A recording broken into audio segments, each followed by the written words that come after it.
Village রান্নাঘর। নমস্কার বন্ধুরা, ভিলেজ রান্নাঘরে আপনাদেরকে অনেক অনেক স্বাগত জানিয়ে আজকে রেসিপি শুরু করব। আলু ভুনা বানিয়ে আপনাদেরকে দেখাবো।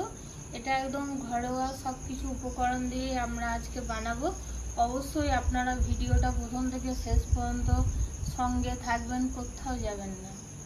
নমস্কার বন্ধুরা, ভিলেজ রান্নাঘরে আজকে বানাবো ঢাবা স্টাইলে আলু ভুনা। আপনারা ভিডিওটা দেখতে থাকুন। অন্যটা ধরে গেছে, কড়াইটা বসিয়ে দেবো। বন্ধুরা সাদা তেল দিয়ে দেবো। বন্ধুরা তেল গরম হয়ে গেছে, দিয়ে দেবো গোটা জিরে। এবার দিয়ে দেবো কুচনো পেঁয়াজ।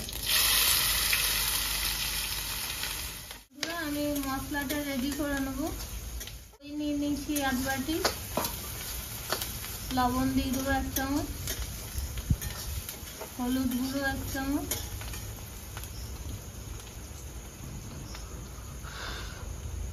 লঙ্কা গুঁড়ো 1 চামচ, আর এটা ধনে গুঁড়ো 2 চামচ। ভালো করে বানিয়ে নেব। পেঁয়াজ আমার হালকা হালকা ভাজা হয়ে গেছে। এবার এখানে দিয়ে দেবো কুচনো লঙ্কা, দেবো কুচনো রসুন, দিয়ে দেবো কুচনো আদা।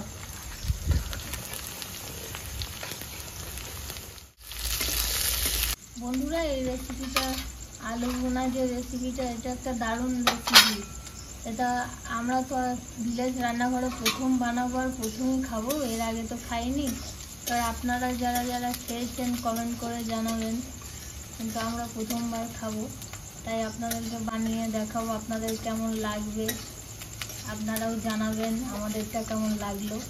আদা রসুন কাঁচা লঙ্কা পেঁয়াজের সঙ্গে আমার ভাজা হয়ে গেছে। এবার দিয়ে দেবো টমেটো পেস্ট।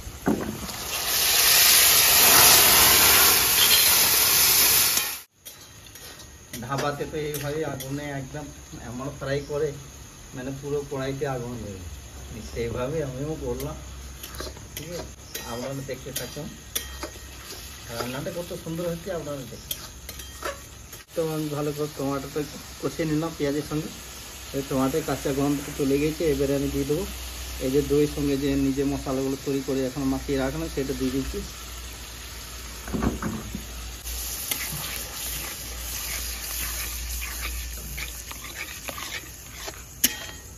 জল দিয়ে দিচ্ছি।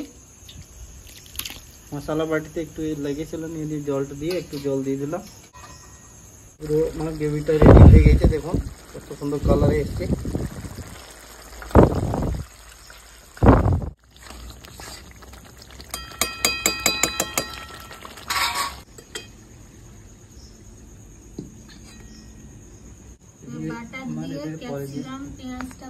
ভাজবো।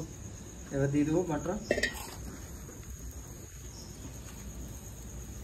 কেটে দিয়ে রেখে দিয়েছি বন্ধুরা ক্যাপসিকাম আর পেঁয়াজ, আর এদিকে আলুটা সেদ্ধ করে রেখে দিয়েছি।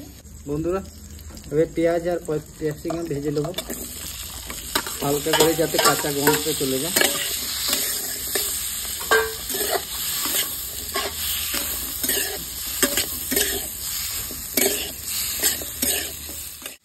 পেঁয়াজটা আমার হয়ে গেছে ভাজা। পেঁয়াজ আর ক্যাপসিকাম হয়ে গেছে, কাঁচা গন্ধ চলে গেছে। এবার আমি আলু সেদ্ধ করে রাখা দিয়ে দেবো।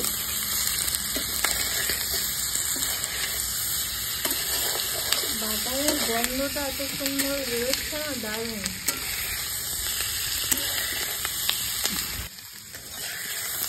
বন্ধুরা আলু ক্যাপসিকাম পেঁয়াজ আবার ফ্রাই হয়ে গেছে, তাই নামিয়ে দেবো। আবার এই কড়াইটা বসিয়ে দেবো। এবার ঢেলে দেবো এখানে।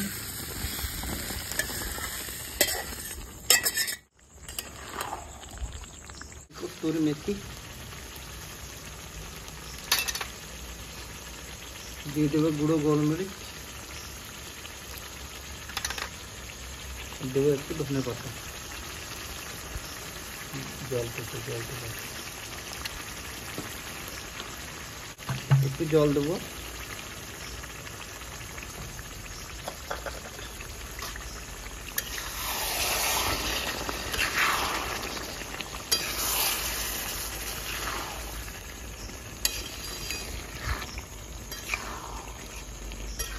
বন্ধুরা ঢাকা দিয়ে দেবো, 5 মিনিট ঢাকা দিয়ে রেখে দেবো।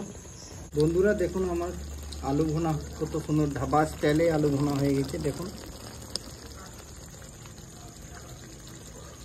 এবারে এখানে আমি গরম মশলা দিয়ে দেবো।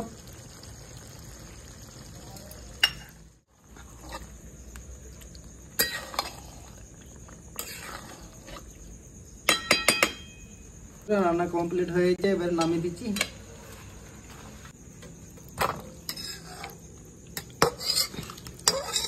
আলু ভুনা রেডি। গন্ধ বেরোচ্ছে বন্ধুরা, যা গন্ধ বেরোচ্ছে না, দারুণ।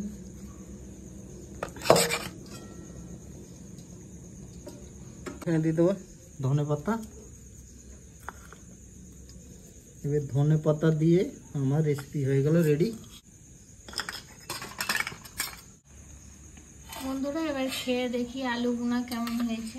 গন্ধটা খুব সুন্দর বেড়েছে বন্ধুরা। দারুণ গন্ধ বেরোচ্ছে, দেখে মনে হচ্ছে দারুণই হবে খেতে।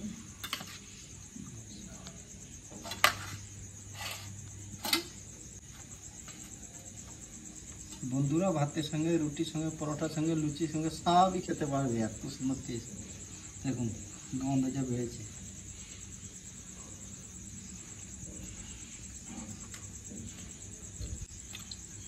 দারুণ হয়েছে। বাপরে, দারুণ দারুণ। এটা সবের সাথেই খাওয়া যাবে বন্ধুরা, এত সুন্দর একটা রেসিপি। এই রেসিপিটা কেমন লাগলো কমেন্ট করে জানাবেন।